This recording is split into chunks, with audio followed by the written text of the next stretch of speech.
Submarine eruptions of the volcanoes can happen, and this is where we find them through the rafts of the pumice. Pumice is a kind of rock floating on the water. It's a volcanic rock full of vesicles. It can actually is lighter than the water. It can stay on top of the water. The rafts of it we were seeing up to the 20th century. We didn't have any idea of what's the source of them. Now we know these are formed by these volcanoes appearing on the surface, erupting from the bottom of ocean to the surface of the water, then building up a raft or a hill even, then shattering that hill because of the magma chamber being flooded by the water, exploding and disappearing. This is how you see appearing of the volcano, then gradually disappearing.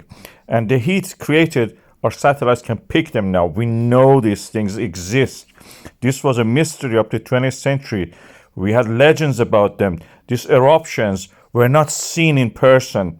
We were not that much into the sea to know that where they were happening. But there were legends about it, and I will talk about that for you in a minute. These volcanic eruptions are phreatic eruptions. Water comes in contact with magma, erupts, creates tsunamis, shock wave, creates also this pumice.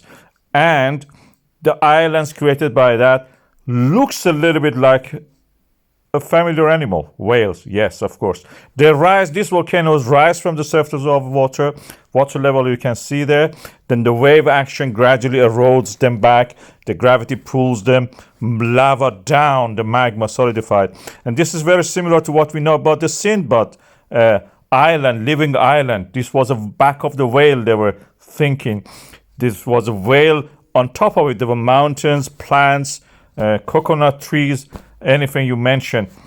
This, we can guess that this is because of these eruptions mixed up with some, if you're a whale, you get suddenly appearing an island in a place that there was ocean in the past, you may get stranded. In the second generation, when the story is told, the appearing of the island and the stranded whales mixed together form the legend of the living islands.